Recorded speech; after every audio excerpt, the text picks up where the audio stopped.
¿Es el SIDA una enfermedad o es un montaje a desmantelar? Según Lluís Botinas, investigador independiente, el engranaje VIH-Sida se basa en medio centenar de afirmaciones nunca demostradas.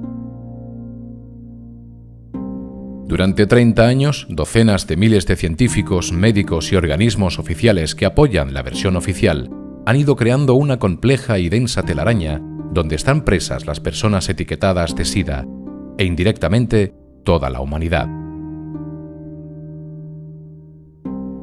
Lluís Botinas aporta datos, argumentos, análisis y documentos desconocidos por la inmensa mayoría de la población mundial.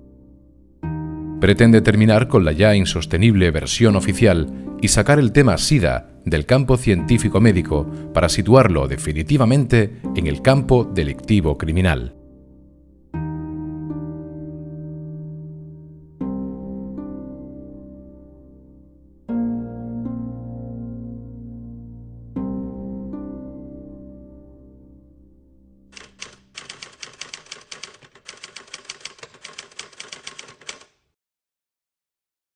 Exactamente el 5 de junio del 81, el boletín de los CDC, de los Centers for Disease Control, que se llama Morbidity Mortality Weekly Record, publica un articulito de apenas una página y una sexta parte, que es el inicio de la bola de nieve del SIDA, es empezar a rodar la bola de nieve. Este artículo lo publican los CDC con una nota editorial que es casi tan larga como el artículo y en el cual, o por casualidad o ya intencionadamente, se orienta a que algo se está contagiando en las relaciones entre homosexuales.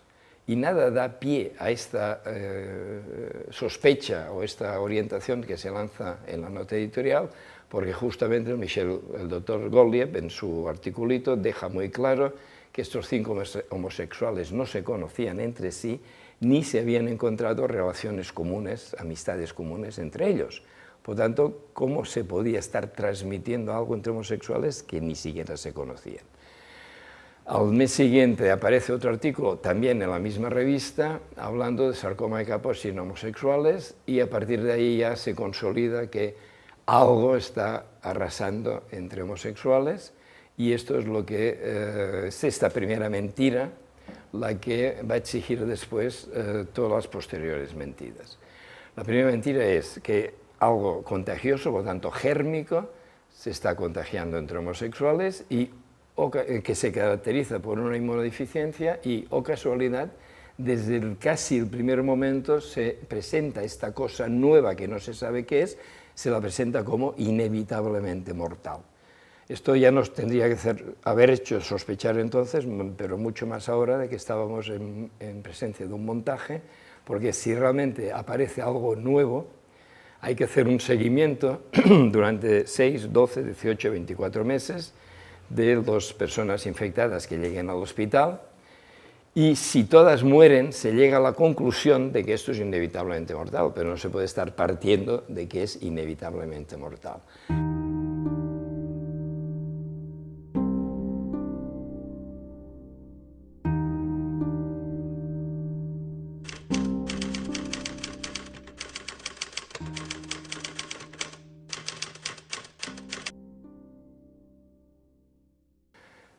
El año 82 los CDC empiezan ya a decir, no, no es una enfermedad, es una epidemia lo que está habiendo. Y en junio del 82 tenían 462 casos de SIDA registrados para todos los Estados Unidos de América. Y empiezan a hablar de epidemia con unas cifras ridículas.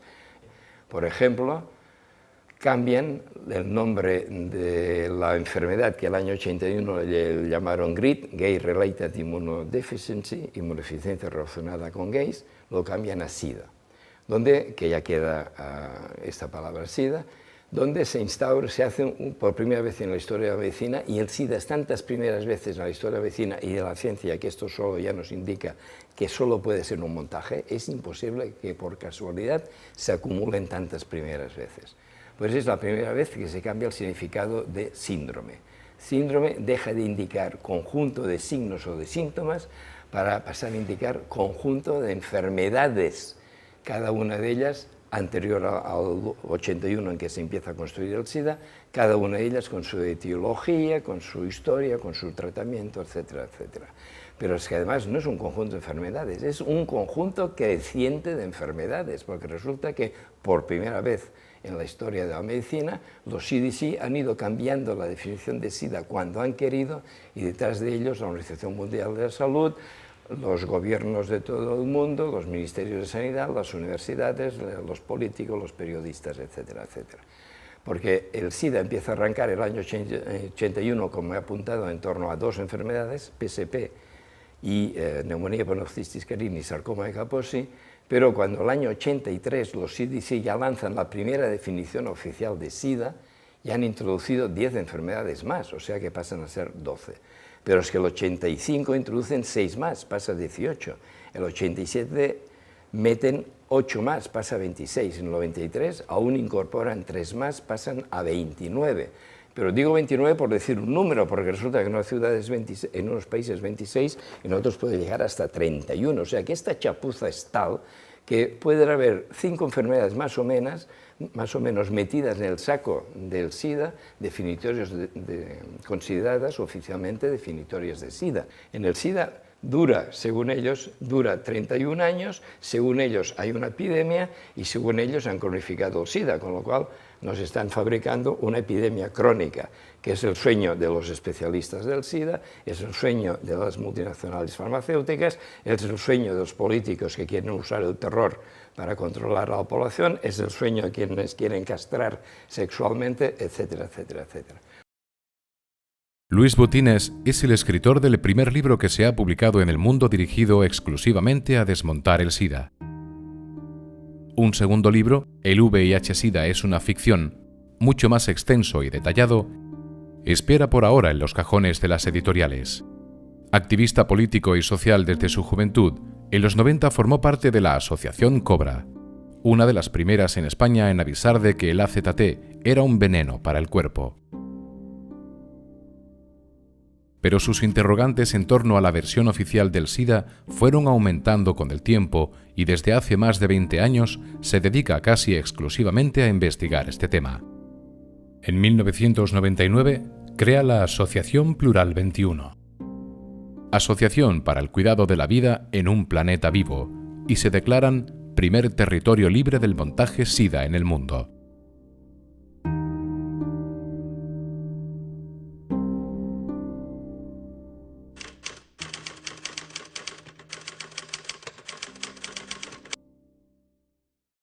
No hay ninguna prueba científica de que jamás nadie haya aislado el VIH. El primer interrogante fue el tema de la transmisión sexual, porque al cabo de pocos meses, ya que caramba, la mayoría de parejas que vienen por aquí, parejas estables, con heterosexuales con hijos de 9 años, homosexuales con pareja toda la vida, resulta que uno es seropositivo y el otro es seronegativo.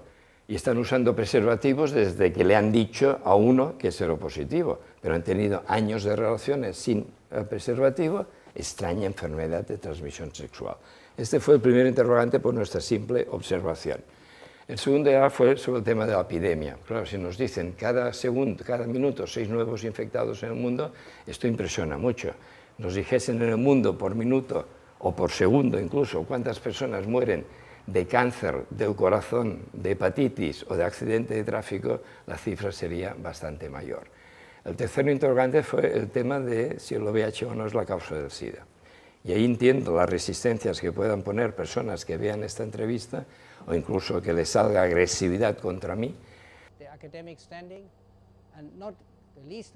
Peter Duesberg es un virólogo de reputación mundial, miembro de la Academia Americana de Ciencias, profesor del Departamento de Biología Molecular y Celular de la Universidad de California y que había sido propuesto a candidato Premio Nobel por sus investigaciones en retrovirus.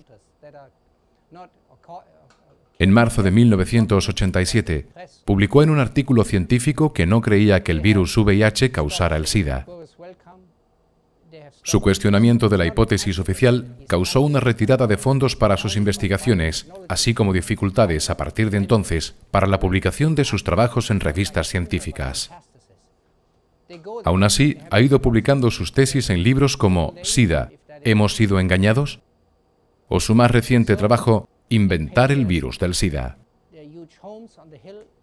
Lo marginaron en la facultad, ha habido presiones para que lo echasen, por ahora afortunadamente no ha ocurrido, pero sí que ha pagado duramente el haberse atrevido a cuestionar que el VIH es la causa del SIDA. Pues yo leía estas 11 páginas y cada vez, bueno, las escondía, volvía a sacar, hasta que acabé a la 11ª semana y quedé chocado, porque daba todo un abanico de argumentos de distintos tipos, virológicos, inmunológicos, epidemiológicos, etcétera, de que el VIH no podía ser la causa del SIDA.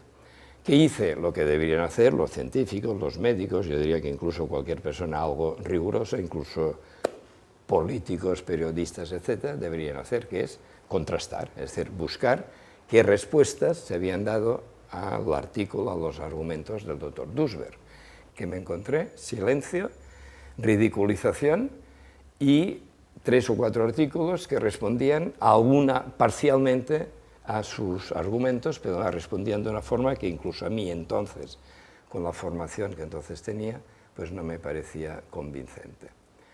Vamos a volver al virus. Si nunca se ha aislado, ¿qué ocurre con los miles de artículos científicos publicados en todas las revistas científicas que defienden que sí que existe?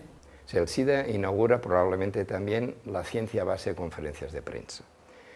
Todos los anuncios importantes del tema SIDA, del montaje SIDA, se han hecho en conferencias de prensa sin que previamente hubiese ningún artículo científico publicado que avalase la noticia que se lanza a los medios de comunicación. Good afternoon, ladies and gentlemen. The probable cause of AIDS has been found. Credit must go to our eminent Dr. Robert Gallo, who directed the research that produced this discovery. No fue hasta 11 días después que aparecieron este artículo central y 3 complementarios, que sí, eso sí he mencionado, del doctor Gallo y su equipo, que son presentados como los de referencia. Estos artículos no solo son erróneos, no solo son insuficientes. ¿Estás diciendo que los artículos científicos en los cuales se basa la construcción del SIDA tal como la conocemos son falsos? Mi respuesta es que justamente al año 87 se publica este artículo del doctor Peter Duesberg, que antes he mencionado, con una batería de argumentos, etc. Y en lugar de contestar a estos argumentos, como replica el establishment del SIDA, como replican los oficialistas, con una operación de marketing, con un lavado de cerebro. En lugar de seguir hablando de SIDA, ahora cada vez que nos refiramos al SIDA, usaremos la expresión VIH-SIDA, con lo cual cada vez estamos inculcando en el consciente y en el subconsciente, estamos inculcando 3 falsedades: que hay una enfermedad llamada SIDA, que hay un virus llamado VIH y que este supuesto virus es la causa de esta supuesta enfermedad. 3 falsedades en una sola corta expresión. Esto es un éxito, creo yo, del marketing del SIDA y del lavado de cerebro del SIDA. Pero esto no da validez a los artículos, que, como decía, lo máximo que llegan a decir es que han encontrado el virus en un 36% de las personas, de los casos de SIDA en las que se ha buscado, pero es que además, para desgracia del doctor Gallo y de los oficialistas, resulta que el 30 de junio del 2008 apareció en Inglaterra este libro, Fear of the Invisible, Miedo a lo Invisible, escrita por una periodista veterana, Janine Roberts. My name is Janine Roberts. I'm much investigative journalism, and I'm a medical historian and a researcher. I came to look at the foundation papers of AIDS research. What I'm particularly surprised about was the first paper that was published in Science on the 4th of May 1984 by President Reagan's administration. It was covered by the media right around the world. It is the foundation paper on which everything else is based in AIDS research. Well, the early copy of this paper, I got the typed manuscripts, the last minute changes, everything. It said, the causative agent of AIDS cannot be found. And I was astonished. Cannot be found? Can I be reading the right document? The document that finds it? So I went through with great care through the whole document, thinking there must be some mistake. I could find no experiment in the entire paper in which the scientists doing the work tried to prove any virus the cause of AIDS. There is not one sentence about this in this document. It's totally amazing. Estos 3 documentos aparecieron, un artículo sobre estos documentos apareció en esta revista Discovery Salud, en el número 115, apareció un artículo que anunciaron en primera página, para sorpresa mía, titulado «La versión oficial del SIDA se basa en un fraude científico del doctor Robert Gallo». ¿Por qué? Porque estos 3 documentos demuestran, creo que de forma irrefutable, y sería fantástico que el doctor Gallo y sus seguidores lo quisieran refutar, porque aquí así quizá comenzaría este debate que llevamos desde el 96 pidiendo, demuestran que son fraudulentos. O sea, que el VIH-Sida no solo es una ficción, sino que se basa en un fraude. ¿Alguien ha denunciado, señor Gallo? A ver, el doctor Gallo se libró por los pelos de un juicio penal en Estados Unidos, porque el doctor Gallo es el investigador más investigado. Resulta que ha habido, por lo menos, hay un libro aquí que se llama Science Fictions, y está escrito por un periodista, John Crewdson, premio Pulitzer, no recuerdo el año, y recoge muchos documentos de las 4 investigaciones, como mínimo, a que fue sometido el doctor Gallo por organismos, o sea, por diputados, congresistas, y llegó a la conclusión de que en su conducta científica, en los laboratorios, en sus artículos, etc., había suficientes indicios de delito como para que pasase el dossier, el caso pasase a Ashcroft, que era el fiscal general del Estado. Pero entonces se cumplieron 10 años, 1984, donde se hicieron las investigaciones fraudulentas del doctor Gallo, 1994, cuando se pasa el dossier a Ashcroft, y en estos 10 años prescribía el posible delito, desde mi punto de vista, el seguro delito. Entonces se libró por los pelos, pero una de las formas de desmontar el SIDA, una de las propuestas que yo hago, es abrir una página web y abrir un proceso que se llame Gallo Criminal, que sería igual en español que en inglés, y que se hagan las gestiones necesarias para llevar al doctor Gallo a juicio por perjurio en el caso Parency, que tuvo lugar en Australia hace 3 años.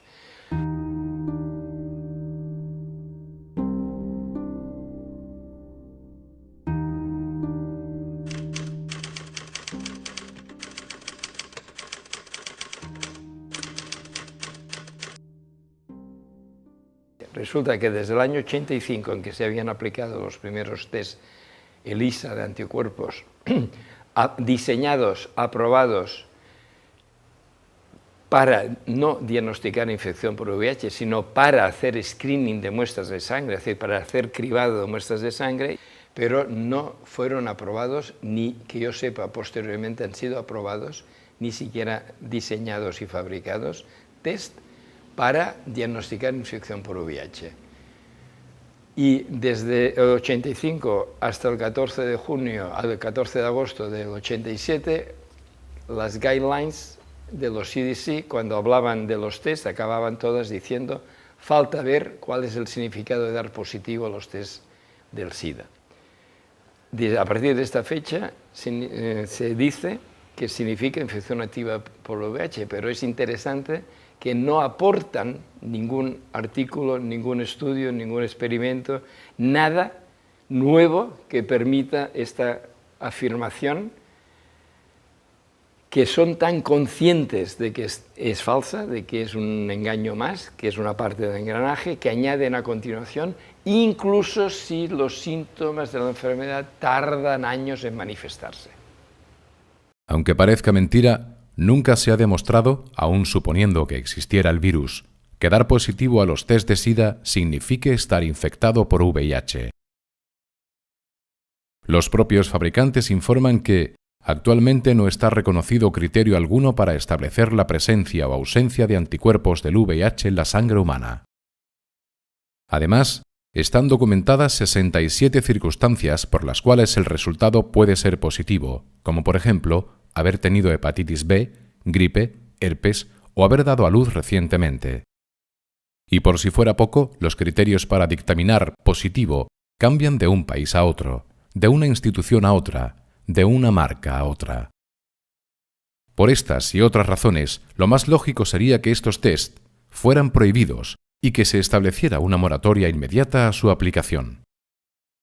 Lo que puedo afirmar es que son los test del SIDA los que fabrican personas supuestamente infectadas por el VIH. Es decir, si quien le dice a la persona que ha dado positivo se cree, y la persona, lógicamente, porque se lo dice el especialista, también acepta que está infectada por el VIH porque ha dado positivo el test, a partir de este momento esta persona empieza a tener graves complicaciones, tanto psicológicas, de miedo a la muerte, de marginación social, de relación con los demás, y encima, confiando en los médicos, pues empezará a tomar los venenos quimioterápicos, bien presentados como anti-VIH, bien presentados como preventivos. En tiempos del montaje SIDA, dar sangre, dar semen, dar óvulos es una práctica de riesgo, porque pueden recibir a los 10 días un comunicado: por favor, pase urgentemente a hablar con nosotros, tenemos algo importante que decirle.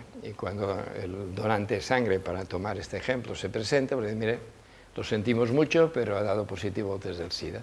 Entonces, si esta persona no tiene la información que ahora está circulando, y que este reportaje ayudará a llegar más lejos, pues la persona se le hunde el mundo, se margina socialmente, se deja envenenar farmacológicamente, pues un mal futuro va a tener. Investigando sobre los test en Internet, nos hemos encontrado sorpresivamente que era muy fácil comprar uno. Así que por 21 € hemos hecho una compra online y en 2 días ha llegado un sobre procedente de Ámsterdam. ¿Contendría esto realmente una prueba para saber si alguien tiene SIDA? ¿Tan fácil es saber si alguien tiene una enfermedad infectocontagiosa de transmisión sexual y muchas veces mortal? Parece realmente increíble. Sorpresivamente, la información sobre el test viene solo en inglés, a pesar de que la tienda online era española. Las indicaciones dicen claramente que es un test rápido, para detectar en 5 minutos la presencia del VIH y que el VIH causa el SIDA. 1 raya, negativo. 2 rayas, positivo. Ninguna raya, inválido. Nos aconsejan que si el resultado es positivo, vayamos al médico inmediatamente. Así que decidimos seguir el protocolo. Afortunadamente, las instrucciones de uso sí están en español.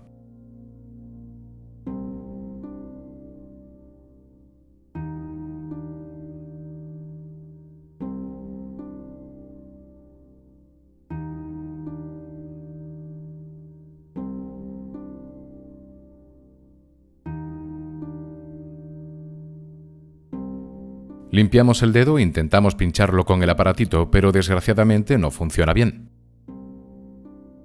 Finalmente conseguimos una gota de sangre. Le añadimos una sustancia presentada como solución amortiguadora. Esperamos 5 minutos y tenemos el resultado. Es asombroso. Es asombroso. Este resultado puede cambiar el curso de una vida. ¿Y si alguien lo hace asustado y en soledad?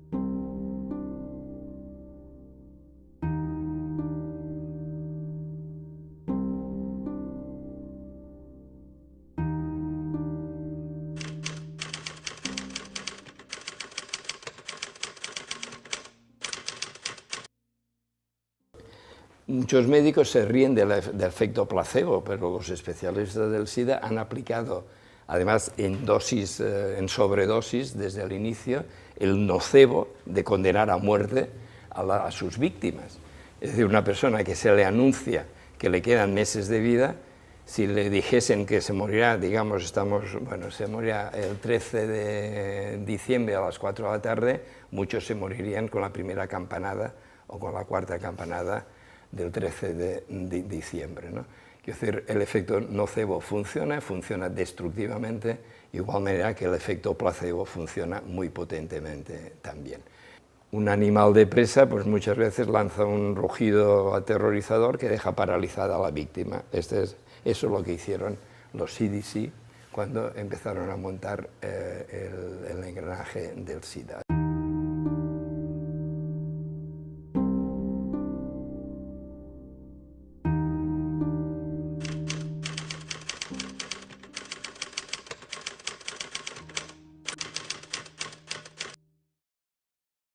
Manipulando la desesperación de los homosexuales condenados a muerte por tener supuestamente el VIH, supuesta causa del supuesto enfermedad SIDA, pues se logra hacer aprobar, saltándose todos los protocolos, o sea, siendo un ensayo multicéntrico deleznable, un primer fármaco presentado como anti-VIH, cuando resulta, esto lo hace la multinacional GlaxoSmithKline, cuando resulta que la multinacional Sigma, desde años antes, vendía y sigue vendiendo el AZT como un veneno. Es decir, en la cajita o el envase donde lo comercializa, de 25, de 100 miligramos, lleva una calavera, las tibias cruzadas, y en un lado pone tóxico en mayúsculas y luego explica tóxico por inhalación, en contacto con la piel o tragándolo.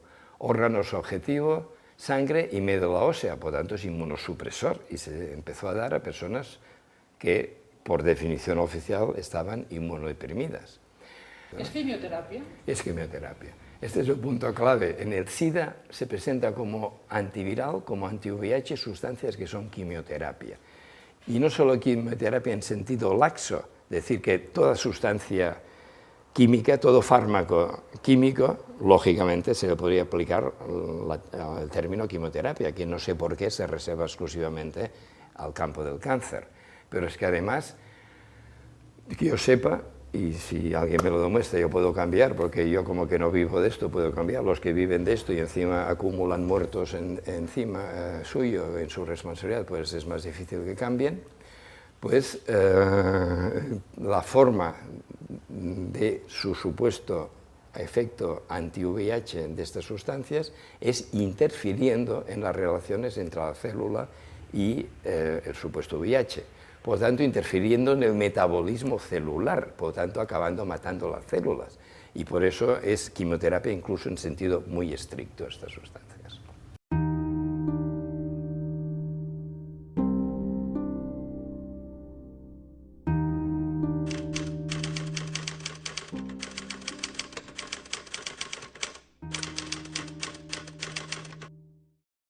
La carga viral sirve para presentar como beneficiosos unos fármacos, unos cócteles que en realidad están matando a las personas.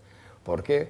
Porque cuando la persona etiquetada como seropositiva o caso de SIDA se empieza a tomar estos cócteles, normalmente sí tenía una carga viral alta, que no es en todos los casos, pero si tenía, pongamos, de 400.000 ejemplares, según su versión. La siguiente control puede bajar a 300, luego 200, va bajando y a menudo en un 87% más o menos de los casos pasa a ser indetectable.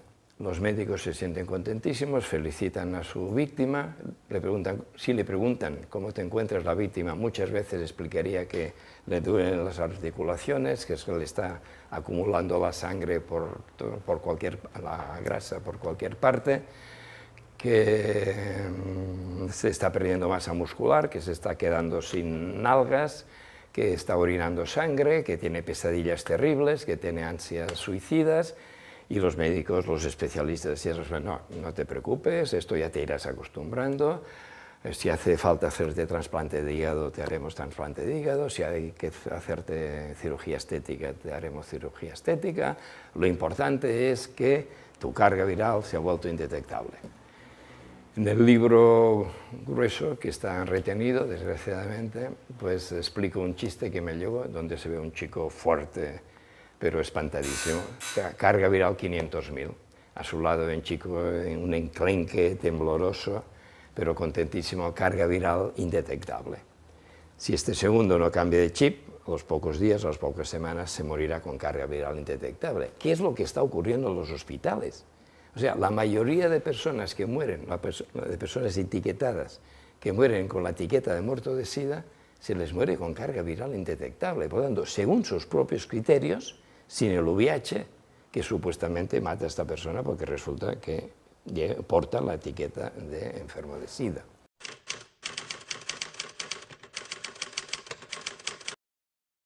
Este marcador indirecto es un artefacto tecnológico sofisticado que presenta como una cantidad que da la máquina sofisticada, lo presenta como se interpreta por parte de los oficialistas y luego que diseñaron esta máquina y luego pues por los técnicos y por los médicos que aplican los resultados que da la máquina, se interpreta esta cifra como número de ejemplares de VIH por mililitro de sangre.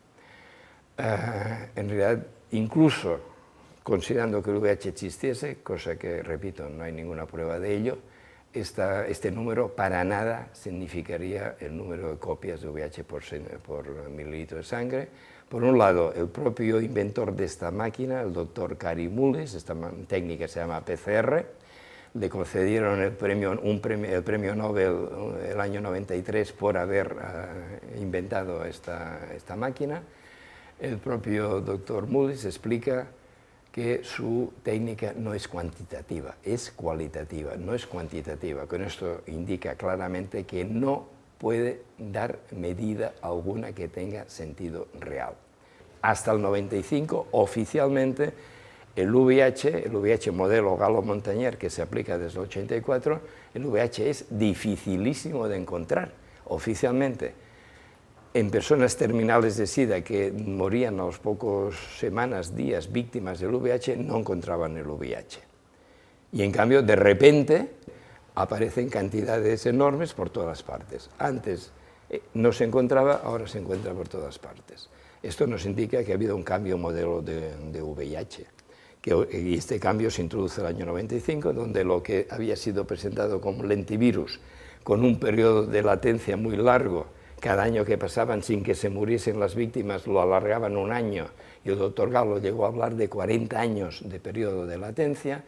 A partir del 95, este virus lo encuentran en todas partes, dicen que se multiplica miles de millones de veces desde el primer día, y yo, para contrastar esta sorprendente transformación sustancial, pues le paso a denominar que el VIH se ha convertido en un virus a gran velocidad, porque es imposible que una entidad biológica real pueda tener un periodo de latencia hasta 40 años, multiplicarse miles de millones de veces en el primer día, ser dificilísimo encontrarlo en todas partes, es decir, pasar de ser un antivirus a ser un virus a gran velocidad. Es imposible, pero un virus ficticio tendrá aquellas propiedades que los científicos que gocen del favor del poder de las farmacéuticas, etcétera, le quieran atribuir en función de las necesidades de ir montando el engranaje SIDA.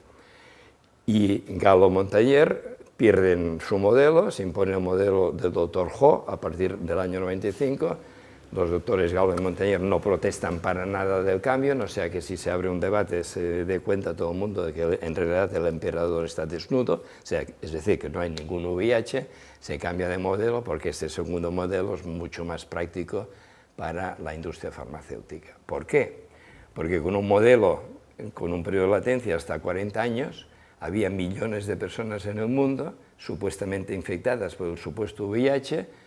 Por lo tanto, clientes potenciales de una industria farmacéutica que desde el 87 ya tenía fármacos supuestamente anti-VIH y que iba sacando ya desde el 93, iba sacando muy a menudo, y que resulta que pasaban los años y seguían siendo potenciales. El nuevo cambio de modelo, que se multiplica miles de millones en el primer día, se aprueba junto con la carga viral, se aprueba junto con una segunda familia fundamental e importante, que son los inhibidores de proteasa, y se forman ya los famosos cócteles. A partir del año 95, digamos, se introducen los cócteles, y resulta que se aprueban estos cócteles bajo el lema golpear rápido, golpear fuerte. Es decir, desde el momento en que usted tema que se ha infectado, incluso si el test da negativo, el test chapuza da negativo, por lo tanto rápido, grandes dosis de cócteles, por lo tanto fuerte. Claro,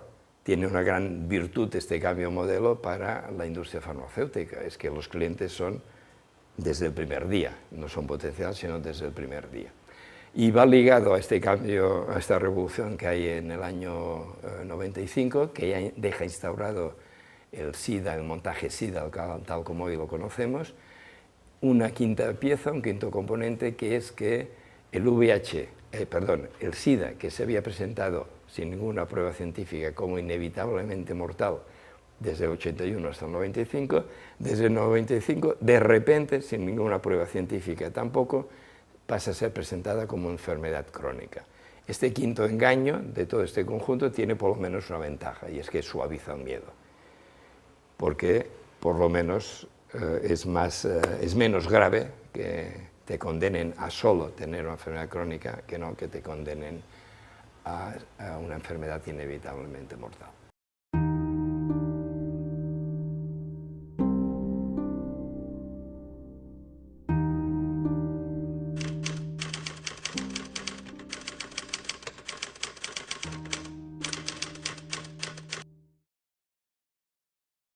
Según las predicciones que lanzaron estos especialistas en 84, 85, 86, África tendría que haberse despoblado 3 veces ya, por lo menos. Y resulta que el ritmo, cualquiera que estudie los datos demográficos poblacionales en cualquier organismo que no esté relacionado con el SIDA, se da cuenta que el ritmo de crecimiento de la población africana no se ha frenado para nada en 30 años de supuesta terrible epidemia de SIDA devastando África. Es más, están saliendo noticias sobre explosión demográfica en África, baby boom en África, pero no nos estaban contando que el SIDA era tan terrible porque las escuelas estaban quedándose sin maestros, las empresas se estaban quedando sin trabajadores y el SIDA lo peor es que mataba a las parejas en edad reproductiva. ¿Cómo puede haber explosión demográfica y baby boom si eso fuese cierto? Pasa que todo esto es falso absolutamente, y uno de los trucos utilizados, entre otros, uno de los trucos es que para definir un caso de SIDA pues se utiliza la definición de Bangui, que sería interesante analizar con detalle, pero otro día, aprobada en el 85, pero que una persona por el simple hecho de tener pérdida de peso durante un mes, diarrea durante un mes, o tos durante un mes, puede ser decretada caso de SIDA.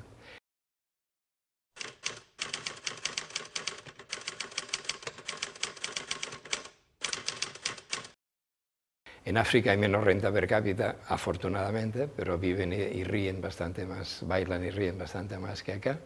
Y un chiste que cuentan es la madre que le dice a su hijita, por favor, ve a comprar algo a la tienda, pero ve con mucho cuidado cuando atravieses la calle, no te vaya a atropellar un coche, que luego dirán que has muerto de SIDA y nos vas a complicar la vida a toda la familia, ¿no? Bien, entonces, pero es que la forma de construir las cifras de África, he tenido un dato nuevo interesante recientemente, porque por primera vez en estos cambios que estoy diciendo que hay una cierta mayor capacidad de atracción para cambiar la situación, pues hay un africano que se ha implicado en desmontar el SIDA y él me ha contado que, y además es muy interesante porque él mismo se benefició al principio del montaje SIDA, decía yo era responsable de la prevención en determinado país determinado país de África, me llegaban partidas, por ejemplo, de 20.000 preservativos para repartir, repartía la mitad, vendía la otra mitad y me quedaba con el dinero, ¿no? Pero luego ya cuando fue cuestionando, y no entro en detalle, pero cuando fue cuestionando, conoció al responsable de SIDA de otro país distinto al suyo, de África, que le contó que recibía llamadas desde Ginebra, desde ONU-SIDA, diciendo, en tu país necesitamos 500.000 casos más este año. ¿Cómo 500? Sí, necesitamos 500.000 casos más. Y, bueno, y te enviaremos todos los test que hagan falta, o sea que ya están proporcionando test abundantemente. Llamaban al cabo de 2 meses, ¿cómo va esto? Bueno, de los 200.000 que me enviaste, solo he usado 20.000 y encima casi todos me están dando negativo. Ah, pues nada. haz lo que quieras, invéntatelos como quieras, pero necesitamos 500.000 casos más en tu país para este año.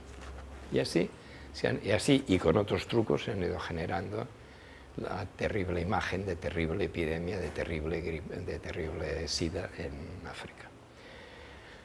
Es uno de los muchos, por eso también... Esto es bastante grave que estás diciendo. No, es que yo creo que todo lo que he dicho, lo que podríamos continuar durante bastante rato más, es terrible. Y por eso ya digo que afortunadamente hemos situado el tema del SIDA, de desmontar el SIDA en el campo político, delictivo, criminal. Y aprovecho para lanzar un llamamiento a abogados y a personas cualificadas de distinto tipo que contribuyan a este bien para la humanidad, que sería acabar con el SIDA.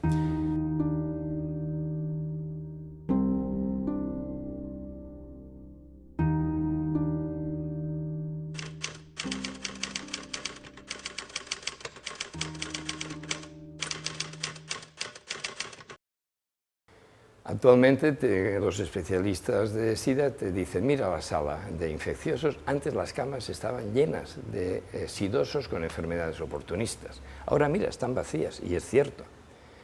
Por tanto, si no cogen enfermedades oportunistas, según los propios razonamiento oficial, no tienen inmunodeficiencia, por tanto no tienen SIDA. Pero resulta que ahora se les mueren con carga viral indetectable y sin enfermedades oportunistas. Es decir, según los criterios del clan de médicos oficiales del SIDA, resulta que se les están muriendo con carga viral indetectable, es decir, sin VIH, y sin enfermedades oportunistas, es decir, sin SIDA. Este es el gran logro de no sé qué cantidad enorme de millones que se han invertido, desgraciadamente, en lo que tramposamente se llama lucha contra el SIDA.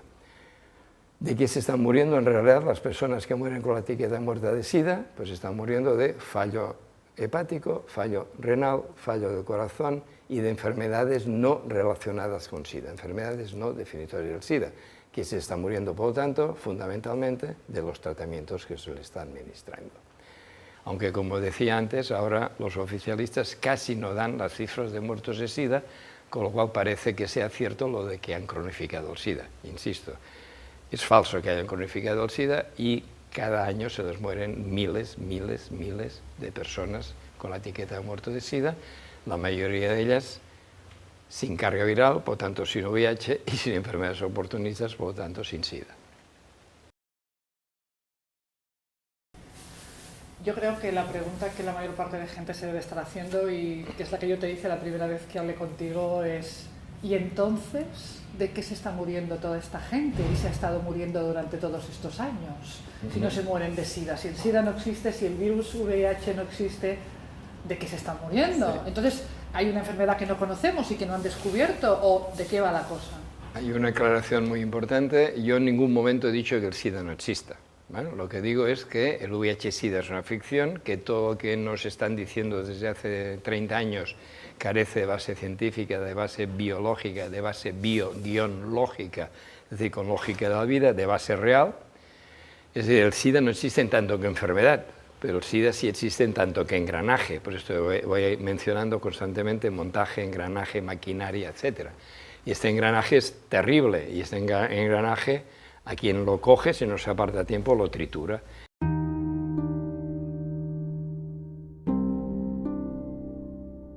Yo he ido elaborando, hemos ido elaborando a lo largo del tiempo 11 factores de muerte, que en combinaciones distintas en cada caso yo creo que explican el 99, por no decir el 100% de casos de personas que han muerto con la etiqueta de muerto de SIDA. En primer lugar, el miedo.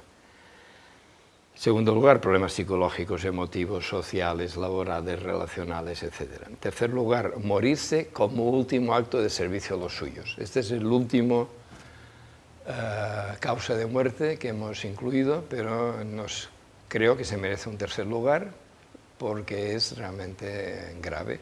¿Qué le pasa a una persona que está marginada socialmente por el tema SIDA y encima está negada por su familia, antes por las drogas y ahora ya por el SIDA? ¿Qué camino le queda si no es un Superman o Superwoman? Morirse. Morirse además como último acto de servicio a los suyos. Cuarto factor de muerte, las 29, por tomar este número, enfermedades que están tapadas bajo la etiqueta de SIDA. Una persona que muera de tuberculosis pulmonar, de tuberculosis pulmonar, de neumonía monocistis carini, de sarcoma Kaposi, toxoplasmosa, de linfoma de Burkitt, candidiasis, etc., si ha tenido la desgracia de dar positivo a unos test atrapavíctimas, pues esta persona será presentada con la etiqueta de muerto de SIDA. Quinto factor de muerte, pues los supuestos anti-VIH, que son quimioterapia permanente. Uno de los aspectos quizá más escandalosos es que en el cuadro del SIDA se puede estar dando permanentemente, día tras día, quimioterapia, potente además, hasta que la persona muere víctima del VIH, del supuesto VIH. Sexto factor de muerte, los tratamientos supuestamente preventivos que están dando y que también son enormemente potentes y que puede significar que una persona etiquetada seropositiva o caso de SIDA esté tomando como preventivo uno o dos o tres antibióticos y corticoides, etcétera, cosa que cualquier médico sabe que un antibiótico en una semana o funciona y lo retiro, no funciona porque es un peligro. Pues resulta que en el cuadro del SIDA se puede estar dando permanentemente antibiótico. En particular el Septrin. Pero a pesar de que en Inglaterra prácticamente se ha eliminado el uso del Septrin o Bactrim, resulta que en España y muchos otros países que están al lado, resulta que se sigue dando abundantemente incluso a niños.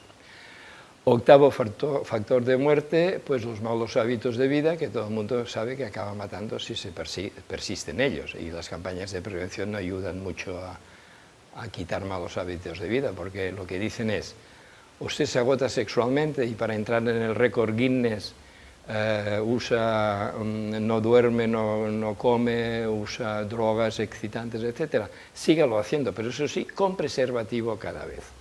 Usted se droga, pues sígalo haciendo, pero eso sí, con aguja nueva cada vez. Por tanto, no es que las campañas de prevención ayuden mucho a cambiar hábitos insanos.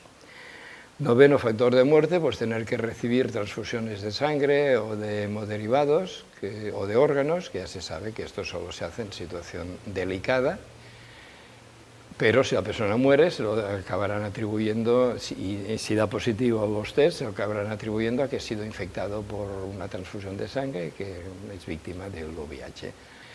Décimo factor de muerte, pues el nocebo, que significa que toda sociedad y toda humanidad, hay que recordar que el SIDA es y sigue siendo, hasta que lo desmontemos, el primer dogma mundial de terror, pues esto significa una losa que pesa sobre cualquier persona, sobre toda la sociedad, y por tanto acabar con el SIDA será una liberación para toda la sociedad, pero pesa especialmente pesado en las personas que llevan la etiqueta seropositivo de caso de SIDA. La mayoría de personas, cuando empezó a surgir el montaje SIDA, pues se apartaron de sus víctimas, pero hubo una minoría que solidariamente pues, reaccionaron haciéndoles apoyo, dándoles apoyo, acompañándoles, etc. Claro que es mejor acompañar, morir con alguien que te coge la mano o que te acaricia que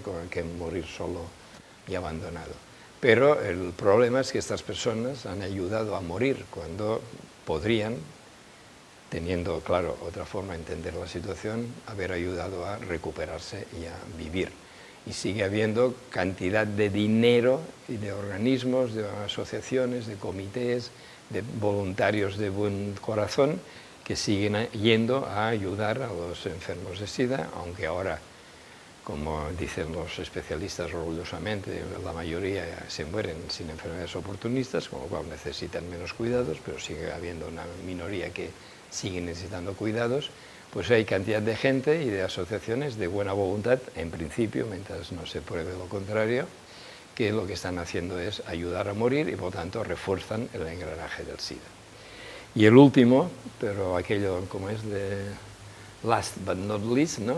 Lo último, pero no por ello lo más importante, sino todo lo contrario, el factor más importante es la conducta antideontológica de los médicos especialistas del SIDA que han aceptado, para hacer carrera, el triste papel de aplicar todos estos factores de muerte a sus víctimas. Son ellos los que les han dicho desde el principio que les quedaban meses de vida, les decían, luego a medida que no les obedecían, no se morían, iban alargando el plazo de la condena, y ahora solo, entre comillas, solo les condenan a ser enfermos de por vida.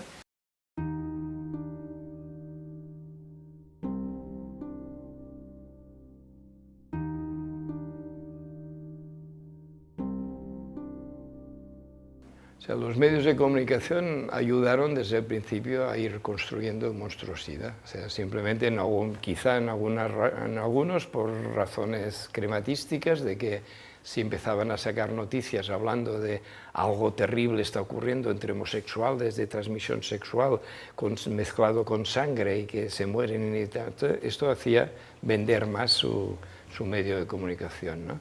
Luego ya, bueno, porque empezaban a recibir publicidad de las farmacéuticas, del SIDA y de no SIDA. Luego porque, bueno, los periódicos, los medios de comunicación importantes son la voz de su amo y por lo tanto repiten aquello que el poder establecido, los distintos candidatos de distintas fracciones del poder, político, económico, etcétera, pues financian estos medios de comunicación. Es decir, nosotros, ingenuos, cuando empezamos a partir del 90, ¿no?, empezamos a descubrir los interrogantes que antes explicaba, sacábamos comunicados de prensa, convocábamos ruedas de prensa, etcétera. No venía prácticamente nadie, venían 3 freelance amigos y nadie más. Pero ahora hace tiempo que no convocamos ruedas de prensa, ni sacamos medios de comunicación, porque sabemos que los medios de comunicación importantes solo se interesarían para aplastarnos. O sea, entonces, esta entrevista pedida por TV1 seguramente me negaría, pero un medio de comunicación que espero tenga una cierta circulación, pero siempre... Pero en cambio, disculpa, en 1996 Televisión Española hizo un reportaje titulado SIDA, la duda, que parece ser que nunca llegó a emitirse, porque hubo presiones, ¿cierto? Sí, sí. De hecho, el reportaje lo pagó Arte, el canal franco-alemán Arte, y Televisión Española compró los derechos para emitirlo acá, como se emitió en 5 países más, además de Alemania y Francia. ¿Y si los científicos se hubieran equivocado al señalar este virus como agente causante del nuevo síndrome? El mero enunciado de esta crucial pregunta hubiese sido impensable hasta ahora. Sin embargo, escuchen las razones que han conducido a estos científicos a formulársela seriamente. Son el profesor de biología molecular Peter Duisberg, de la Universidad de Berkeley, y su colega Richard Stroman.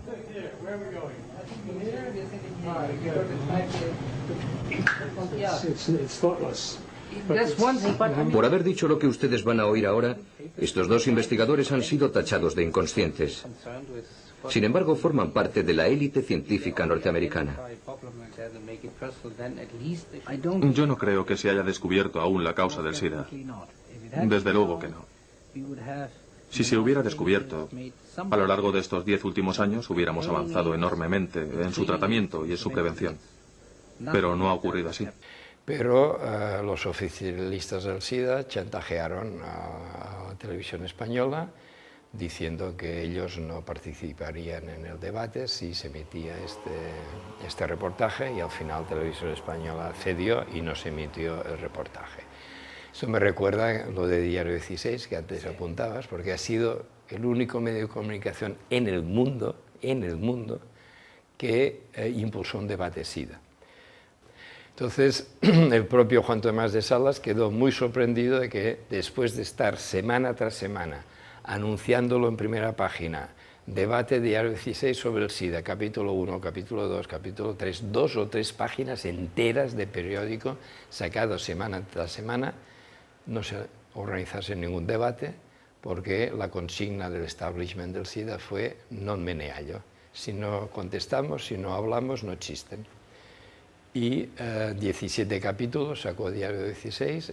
Este libro recoge los originales, más 2 capítulos que ya no llegaron a ser publicados, porque él tuvo que dimitir y el nuevo director ya se opuso, más bien se dedicó a lavar la mancha que supuestamente Juan Tomás de Salas había hecho caer sobre Diario 16, se convirtió más papista que el Papa, y no hubo debate porque no contestaron. O sea, todos estos miles de oficialistas, decenas de miles que cada final de mes cobran de la versión VHSida, pues no tuvieron voz para defenderlo en un debate, ni hasta ahora han aceptado jamás un debate en donde poder contrastar la versión oficial con lo que planteamos nosotros. No se puede decir que no lo hayas intentado, porque apareciste también en un programa de la televisión catalana con Mikimoto, que creo que también hay ahí una anécdota, si se le puede llamar así, interesante. Sí, también, sí, porque también por otro canal cálido llegó al equipo de Mikimoto información. Yo no hablé con él, excepto en el momento de la entrevista. Ni antes ni después he vuelto a hablar con él, y la verdad es que tengo ganas, me gustaría hablar con él, pero bueno. Entonces sí hablé con la directora del programa, cuyo nombre no recuerdo, una mujer joven, inteligente, que recuerdo que me llamó y dijo, mira, mañana van a pasar la película Filadelfia por televisión y nos estamos planteando a continuación hacer la entrevista contigo. Pero tengo varias preguntas que me gustaría aclarar antes de tomar la decisión y tal. Entonces digo, ¿puedes venir? Digo, sí, fui por allí con una bolsa de documentación, me empieza a preguntar, empiezo a contestar, sacar documentos y tal, y al final me dice, esto hay que decirlo, si nos echan, que nos echen, pero esto hay que decirlo. Yo dije, mira, me alegro mucho que seáis conscientes de que os jugáis el programa, porque lamentaría que ocurra algo y que luego pensaseis que os he engañado, que... Digo, no, somos conscientes que nos jugamos el programa, pues adelante. I ho afirmen amb la contundència de Galileu quan va dir que la Terra girava al voltant del Sol i el van prendre per heretge. Bona nit, Lluís Botines. Bona nit. Realment vostè està convençut que no existeix el virus d'immunodeficiència? El que sabem fins ara, doncs considerem que no. Xifres de gent que ha mort oficialment de la sida existeixen les estadístiques. De què creu que han mort si no les ha eliminat aquest virus? Jo crec que hi ha diversos factors que ajuden a que les persones acabin morint i es poden regrupar en les condicions socials, el tractament social que s'està fent de la sida i el tractament mèdic que s'està fent de la sida. Però, condicions socials? És a dir, hi ha la por que cau sobre la persona en el moment en què li diuen que és seropositiva o que té la sida, que és com s'interpreta. És a dir, com un factor psicològic. El factor psicològic per vostès ja n'hi hauria prou. En català i en quasi tots els idiomes del món existeix l'expressió, per no dir tots, que no ho sé, mort de sida. Ai, mort de por, perdó. És l'experiència de les comunitats humanes de que la por és suficient perquè mori una persona. No és una mica fort concloure que tot plegat és un muntatge, com vostès ens estan convidant a concloure? No, el que nosaltres estem convidant a concloure és que les persones s'informin, que contrastin el que han conegut fins ara amb una visió diferent que hi ha i que es vagin fent la seva pròpia opinió. Se hizo el programa, claro, estamos en democracia, no en dictadura. En tiempos de Franco hubiese sido al día siguiente destitución fulminante, aquí no. Aquí fue al cabo de unas 2 semanas que se cerró el programa y se acabó. Se llamaba Solvencia Contrastada. Un programa muy interesante, pero que quedó muy claro en la conciencia de los periodistas catalanes, por lo menos, de que había sido la entrevista conmigo la que causó el cierre del programa. Donde sí ha habido debate en la televisión ha sido en Rusia. El Canal 1 de la televisión rusa, en horario de máxima audiencia, realizó una confrontación televisiva entre las dos posturas. Lluís Botines fue el único extranjero invitado al programa y pudo exponer en directo sus puntos de vista. Жизнь трудна, но не тем удивительна. И имеет на этот счет свою собственную точку зрения доктор социологии. Он патолог. Патолог, да? И патолог. Cuando el año 1990, Когда в 1990 году я занялся темой СПИДа, я полностью верил официальной точке зрения. Но шаг за шагом у нас начали появляться вопросы, и до тех пор, пока не осталось камня на камне от официальной точки зрения. Реальный СПИД – это подлог, который был выдвинут Центром контроля за заболеваниями Соединенных Штатов Америки в 1981 году, когда они являются тем вирусом, который вызывает СПИД. Но помимо того, что он не смог ничего доказать, сейчас мы знаем, благодаря этой книге, которая появилась в 2008 году в Англии, мы знаем, что доктор Галло совершил подлог научный.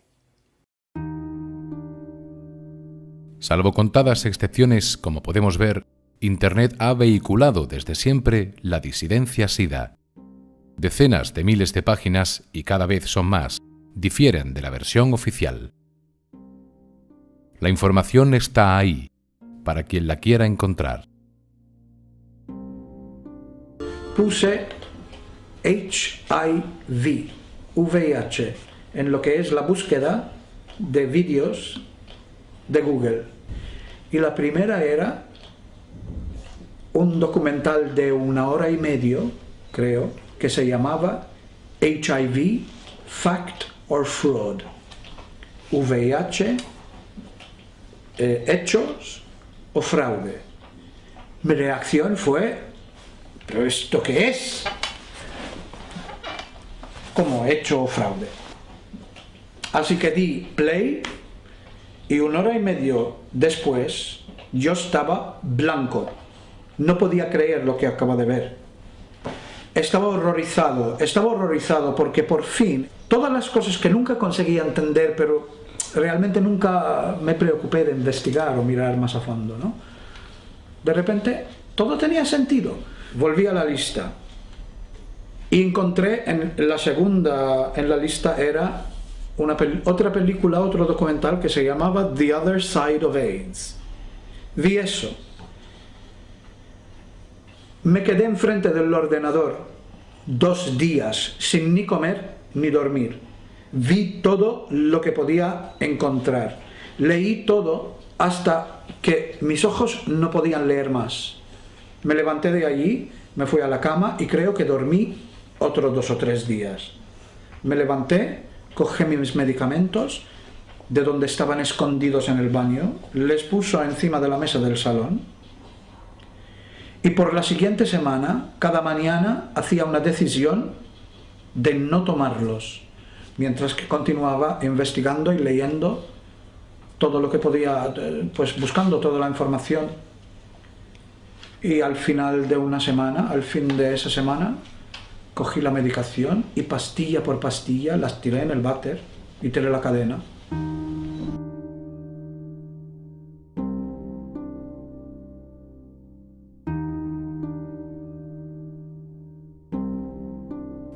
Un poco para terminar, insinúas en el libro que quizás la comunidad científica o parte son conscientes de esto, lo saben y callan, como no voy a utilizar la palabra. Y de hecho hablas de que en el 2009 fue el 25 aniversario del descubrimiento de este famoso virus y que curiosamente la comunidad científica se olvidó de celebrar tan gran acontecimiento. ¿Realmente crees que se está callando porque no se sabe a lo mejor cómo dar la cara o porque se pretende estirar al máximo? ¿Cómo ves ahora el tema? ¿Crees que realmente vamos a desmantelar el SIDA este año, por ejemplo? Bueno, tanto como este año no me atrevo a decirlo, pero que el SIDA es desmantelable, eso sí, y que puede ser bastante rápido, esto también. O sea, todo dependerá de que se forme una cantidad suficiente de personas, se formen como desmontadoras del SIDA. Yo estoy haciendo cada mes 2 cursos en un fin de semana. El sábado explico con más detalle cómo el SIDA es un montaje, los distintos aspectos técnicos, qué significa aislar un virus, por ejemplo, y cómo jamás se ha aplicado al VIH, cómo funciona la técnica PCR y cómo, por lo tanto, lo que llaman carga viral es un engaño tecnológico sofisticado, etcétera, etcétera, cómo funcionan los test estos que usados para diagnosticar, o sea, todos los aspectos técnicos. Nos hemos declarado primer territorio libre del montaje SIDA en el mundo. Y esta es también otra propuesta para desmontar el SIDA, es decir, si cada vez más asociaciones, grupos, centros de todo tipo, luego ya asociaciones de padres de familia, ya escuelas, algún departamento, facultad, departamentos enteros, facultad, finalmente barrios, etcétera, se van declarando, después de entender que el SIDA es un montaje, se declaran territorio libre de SIDA porque tienen claro que jamás se harán el test atrapa víctimas y por lo tanto nunca podrán ser atrapados por el engranaje del SIDA. El irse declarando territorio libre de SIDA pues, es una forma de ir debilitando el montaje SIDA. El tema del SIDA nosotros ya no lo colocamos en el campo científico-médico, sino ya en el campo político, delictivo, criminal.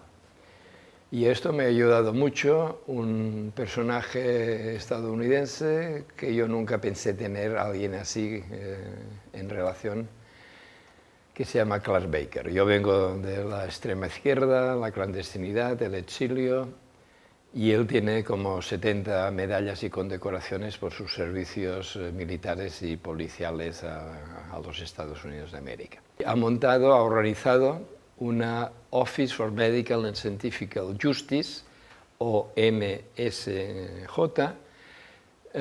donde se están formando abogados que están logrando que en Estados Unidos gire la carga de la prueba. Yo viví y trabajó en Centroamérica casi 2 años, entonces hablo poco español, pero esta información es muy importante, entonces disculpe, pero es muy importante que yo hablo en mi lengua y Alish traduzca en frente de mi mensaje. Disculpe. Hello, I'm Clark Baker. I'm a retired member of the Los Angeles Police Department and have been a licensed private investigator since 1997. I've conducted several thousand criminal, civil, and military investigations since 1980 and have received more than 80 military and police-related commendations and awards from local, state, and federal officials. One advantage of being a private investigator is that I can pick and choose the cases I want to investigate. After retiring from the LAPD in 2000, I enjoyed being a private investigator because it allowed me to take the cases that interested me. It also meant that if I discover that a client has lied to me, I can drop the case. I can pick and choose the ones I want. But experience has taught me that criminal behavior transcends all perceived political, industrial, academic, and societal boundaries. Regardless of whether you are a street thug or an Oxford-trained academic, criminal behavior is fairly consistent. If anything, street hoods are better liars than academics, but are arrested more often because they enjoy fewer connections to the politicians who control law enforcement agencies and regulators. If a cocaine dealer kills a client with bad drugs, he goes to prison. But if Merck or Wyeth kill or injure millions of Americans or millions of people around the world with one of their blockbuster drugs, they either blame a disposable corporate subsidiary or they enjoy the indemnification by Congress. Their fine is typically paid from a small portion of their profits as well that they made while killing their victims and defrauding taxpayers and insurers. This arrangement perpetuates the media-supported perception that local, state, and federal law enforcement officials are doing their jobs, just as small-time mayors who once staged police raids on speakeasies and cat houses that didn't support their re-election campaigns. The faces and names change, but the behavior is consistent. In 2006, I began to investigate the U.S. healthcare system and the pharmaceutical industries.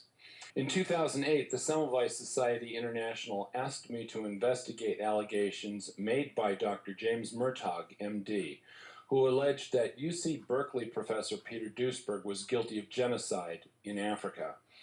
I not only determined that no genocide had occurred, but that Murtaugh's record of perjury, poor patient care, identity theft, altered evidence, identity theft, and tax fraud had not excluded his close association with other mainstream HIV experts. One of Murtaugh's associates began to intimidate one of our witnesses using a fake name, and I tracked that man back to the Los Alamos National Laboratory, where HIV expert Brian Foley, PhD, admitted to doing Murtaugh's bidding. Because the Los Alamos National Laboratory, National Institutes of Health, the Centers for Disease Control, all refused to answer my questions, I founded OMSJ to conduct investigations that local, state, and federal law enforcement agencies and universities refuse to pursue. I originally founded the HIV Innocence Group to use the criminal court system to compel answers that HIV experts refuse to answer. Although we expected some court victories, we never expected to win the number of cases that we have. Just this year, OMSJ has forced prosecutors to dismiss criminal charges against defendants in Iowa and Tennessee because prosecutors could not find credible HIV experts who were willing to answer our questions in trial. It is one thing for HIV experts to promote junk science in the media, and quite another for them to testify before competent investigators and trial counsel under penalty of perjury. When they find themselves in this situation with OMSJ, they typically recoil like vampires in church. As a former political candidate who once supported tort reform that ostensibly prevents bad lawyers from suing good doctors and reputable drug makers, it never occurred to me that the healthcare and pharmaceutical industries could be as brazenly as corrupt as they are. Aided by Congress, universities, and the media, these industries spend billions to get academics to publish fake reports and newspapers to sell their deadly drugs and unnecessary medical procedures. Had I not investigated HIV, AIDS, and these industries myself, I never would have believed that they could be waging what appears to be a pharmaceutical war on humanity. But if we examine the history of pharmaceutical warfare that began with Adam Smith, the British East India Company, and the Opium Wars, it is clear that these industries and our governments have never reformed themselves. Instead, when we're lucky, our agencies admit guilt years after most of the criminals or their victims have disappeared. At this time, OMSJ appears to be the only licensed and experienced investigative agency dedicated to protecting the witnesses and victims of medical and scientific corruption. If today I received verifiable proof that HIV attacks cells and causes AIDS, I would issue a final report disclosing the proof and leave for an extended vacation. I have children, I have grandchildren. I enjoy hobbies like flying, scuba diving, travel, photography, concerts. I've got better things to do than waste my time investigating the sociopaths that operate multi-billion-dollar drug cartels. Nothing would please me more than witnessing the restoration of the executive, legislative, and judicial branches of government and media checks and balances that have been corrupted by complicit politicians and the industries that routinely pay them off. In the United States, if a policeman is caught accepting a small bribe, he will be criminally charged and lose his career. But when doctors accept cash and compensation in the form of free tickets to concerts, sporting events, vacation resorts. It's considered a professional courtesy. I believe that, at present, nothing illustrates healthcare and pharmaceutical corruption better than vaccines and criminal HIV cases. Every year, more than 1 million Americans are killed or injured from drugs and vaccines. When Muslim extremists promote the killing of Americans, we target them with drones. But when Congress allows American companies to do this to our own people and billions around the world, it is hardly noticed with more than a shrug by international foundations and organizations that promote their targeting under the pretext of philanthropy. If nothing else, the enemies of the Western world can use these facts as Exhibit A to justify their objectives.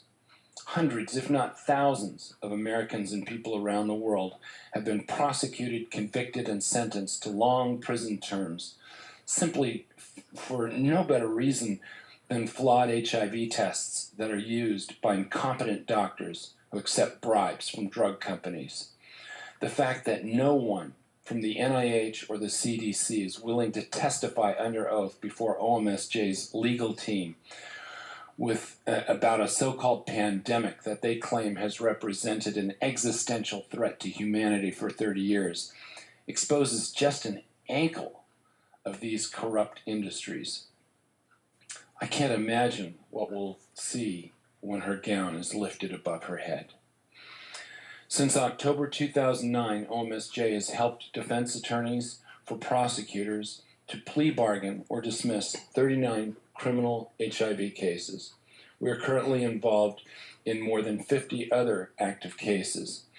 For those who wish to support our efforts, I ask that they donate to us at omsj.org.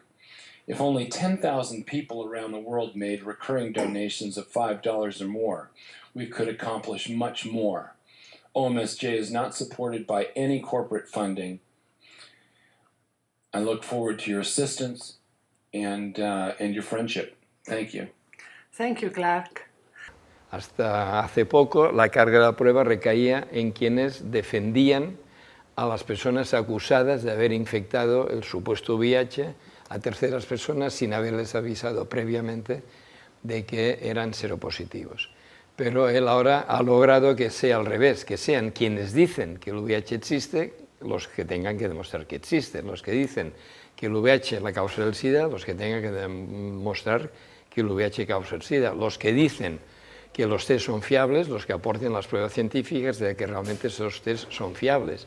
¿Y qué está ocurriendo desde que la carga de la prueba recae en el fiscal, en la acusación, etc.? Lo que está ocurriendo es que o bien se retiran acusaciones o bien finalmente se da condenas simbólicas, es decir, personas a las que le pedían 15 años, pues se las condena a 15 días de servicios sociales.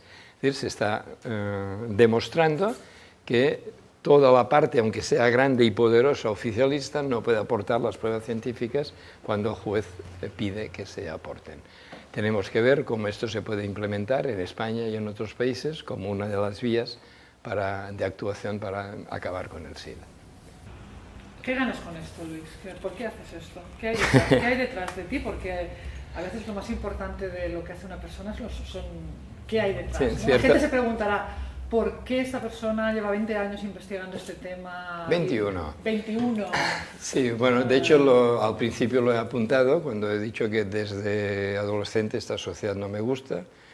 Ha aparecido luego de nuevo cuando he planteado que yo vengo de la extrema izquierda, la ilegalidad, la clandestinidad, el exilio. O sea, he sido militante y activista. De hecho, desde los 6 años, que ahora sea consciente, porque la primera etapa fue pues, activismo deportivo, hasta que entré en la universidad, entonces ya me fui implicando en activismo sindical, estudiantil y luego político de extrema izquierda. Luego ya fui cuestionando todo esto, lo cual no quiere decir que reniegue en absoluto. Pero te formaste como médico, como científico. ¿Dónde has aprendido a poder valorar toda esta información? Solo déjame aclarar esta frase última, porque hice lo mejor que conocía y además me lo pasé bien haciéndolo, por lo tanto no reniego para nada, pero sí que ahora me doy cuenta que aquellos movimientos o aquellas intenciones simplemente mantenían y reforzaban la modernidad, y para mí la modernidad es la peor catástrofe que nunca haya conocido la humanidad. Entonces yo empecé estudiando ciencias físicas y ciencias exactas. En quinto lo dejé, que los compañeros y amigos, familiares me decían, pero estás loco, acaba. Decía, no, es que si acabo tendré que hacer de matemático o de físico, ya no me interesa. O sea, me había ido implicando en la política y entonces me había ido haciendo marxista, entonces me pasé a económicas, ya que el marxismo dice que la economía es la infraestructura que explica todo, pues me fui a comprender la base de todo. Y me fui a la Facultad de Económicas. Había dos especialidades entonces, empresa y general, lógicamente tomé general, y me ayudó a entender alguna cosa, pero también luego me fui dando cuenta de los límites del marxismo, pero es que sobre todo el problema es que el marxismo y el comunismo y el anarquismo y todo lo que quieras, últimamente el ecologismo,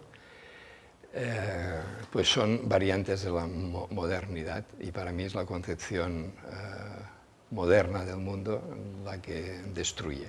Y el SIDA para mí es un ejemplo terrible de cómo funciona esta concepción del mundo. Es decir, me impliqué en temas de salud, creo que lo he explicado antes, con el síndrome tóxico español, en el año 88, y el año 90 me impliqué en COBRA para dar a conocer unas sustancias interesantes para tratar alternativamente cáncer, hepatitis, SIDA, etc. Pero luego ya fui entendiendo que había otras cosas mucho más potentes, otra forma de entender las cosas, y finalmente en el tema del SIDA pues, es donde desde el 91 me he implicado a fondo, porque para mí es el eslabón débil de la cadena, es por donde cambiar un orden médico, un orden científico, un orden social que me parece sin ninguna base rigurosa, me parece enormemente destructivo, y que la primera víctima de esta forma de vivir, que en realidad es una forma de morir, de mal vivir y de morir inconscientemente e indignamente, la primera víctima no es, como gente también bien intencionada presenta, pues, la población africana o del mal llamado tercer mundo, es precisamente la población de los países económicamente ricos, que es donde hay la mayor degeneración, tanto anímica como física. Luis, no sé si se ha quedado algo importante por decir, algo en el tintero. En todo caso, vamos a terminar, pero aquí tienes el micrófono para decir lo que tú quieras, porque no quiero censurarte para nada. No, Lo que tú quieras es el momento. Dios me libre de pensar algo así respecto a ti. No, lo que pasa es que hay muchísimas cosas importantes que valía la pena continuar, pero lo que me parece clave... En una segunda entrevista. Vale, lo que me parece clave para cerrar esta es que la orientación que planteamos es la de desmontar el SIDA, no la de repensar el SIDA, replantear el SIDA, reevaluar el SIDA, superar el SIDA, humanizar el SIDA, etc. ¿Vale? Todo esto, desde nuestro punto de vista, alimenta el engranaje SIDA y mantiene a las personas atrapadas por este mecanismo diabólico. Entonces, digamos, para resumir, los oficialistas dicen: el SIDA es una enfermedad, está causada por el VIH y es adecuadamente tratada con cócteles. Los disidentes dicen: el SIDA es una enfermedad,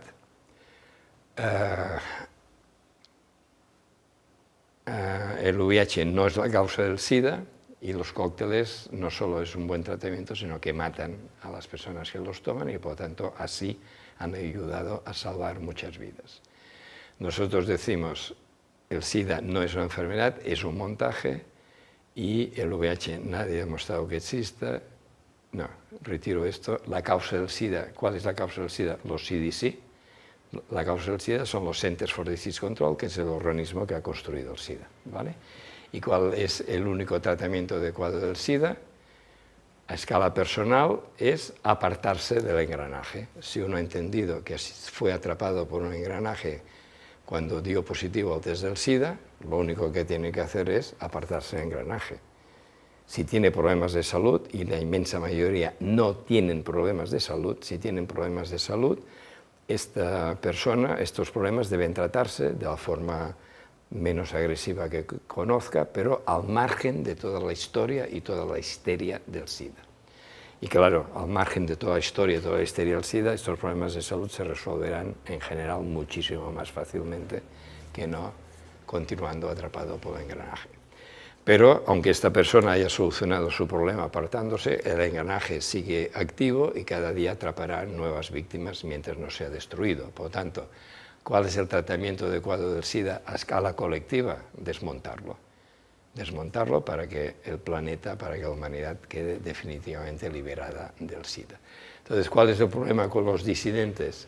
Que los disidentes, a medida que dicen el VIH no es la causa del SIDA, la causa del SIDA es el estrés oxidante, el estrés crónico, la disbiosis intestinal, el consumo de drogas, el consumo de poppers, etc., es multifactorial, como dicen algunos, siguen alimentando el engaño primero de que hay una enfermedad llamada SIDA. Cuando los disidentes del SIDA dicen los cócteles son asesinos, y tienen razón, pero cuando añaden el SIDA se puede tratar adecuadamente con antioxidantes, con vitaminas, oligoelementos, con buena alimentación, con buena respiración, incluso algunos con buena meditación, están reforzando la idea de que hay una enfermedad llamada SIDA que hay que tratar alternativamente. Entonces, tanto con la idea de que hay una causa alternativa y de que hay un tratamiento alternativo, mantienen a las personas etiquetadas, atrapadas en el engranaje del SIDA. Cuando, insisto, desde nuestro punto de vista, la solución es bien sencilla, lo cual no quiere decir que sea rápida. Es simple, no sencilla. Simple y que puede ser rápida también. Si la persona, y algunos casos hemos tenido ya en estos tiempos que estamos aplicando este enfoque, personas que en un par de meses han cambiado radicalmente su vida, han cambiado de casa, han encontrado trabajo cuando llevaban un montón de tiempo sin tener trabajo, etcétera, etcétera, ¿no? Entonces, la cuestión es, insisto, a escala personal, separarse del engranaje y contribuir a destruir este monstruo planetario. Luis, gracias por tu labor.